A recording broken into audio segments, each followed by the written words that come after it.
নমস্কার, আমি সায়ন্তনী ব্যানার্জি। আমি বিশ্বভারতীর বাংলা বিভাগে গবেষণা করি। সম্প্রতি বঙ্গীয় সাহিত্য সংসদ থেকে আমার গ্রন্থ কথা সাহিত্যের সপ্তক প্রকাশিত হয়েছে। এই গ্রন্থে কথা সাহিত্য বিষয়ক নানা স্বাদের আমার নির্বাচিত 7টি প্রবন্ধ সংকলিত হয়েছে। প্রথম প্রবন্ধে কল্লোল যুগের গোকুলচন্দ্র নাগের পথিক উপন্যাসে কিভাবে রক্ষণশীলতা, ধর্ম, প্রেম, বিবাহ, যৌনতা বিষয়ক নানা সংকীর্ণতা থেকে তিনি উত্তরণের প্রচেষ্টা করেছেন তা অনুসন্ধান করেছি। দ্বিতীয় প্রবন্ধে তারাশঙ্কর বন্দ্যোপাধ্যায়ের ছোট গল্পের 3টে বেদিনী চরিত্র এবং নারায়ণ গঙ্গোপাধ্যায়ের লালমাটি উপন্যাসের বেদিনী চরিত্র কালো শশীর তুলনামূলক অবস্থান পর্যালোচিত হয়েছে।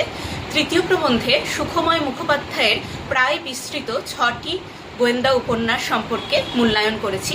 চতুর্থ প্রবন্ধে সমরসী বসুর গোয়েন্দা চরিত্র গোগলের মধ্য দিয়ে সেই সময়ের বিভিন্ন শিশুর যে শিশু মনস্তত্ত্ব তা প্রকাশ করার চেষ্টা করেছি। পরবর্তী প্রবন্ধে কবিতা সিংহের নির্বাচিত ছোট গল্প অবলম্বনে 50-এর দশকে স্বনির্ভর নারীদের নানা সমস্যা এবং সেখান থেকে উত্তরণের প্রয়াস আলোচিত হয়েছে। পরবর্তী প্রবন্ধে কবি মনীন্দ্র গুপ্তের নুড়িবাঁদর উপন্যাসে বিশ্বায়নের প্রভাব, পরিবেশের অবক্ষয় এবং সেখান থেকে বেরিয়ে আসার যে প্রয়াস, তার পুনরুদ্ধারের প্রয়াস তা আলোচিত হয়েছে।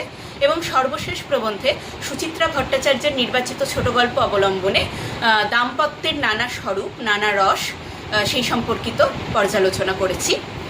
এই 7টি প্রবন্ধের সংকলন আমার এই গ্রন্থ কথা সাহিত্যের সপ্তক।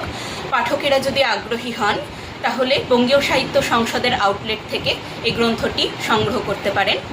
বঙ্গীয় সাহিত্য সংসদকে আমার ধন্যবাদ গ্রন্থটি প্রকাশ করার জন্য এবং সমগ্র পাঠক গোষ্ঠীকে আমার নমস্কার।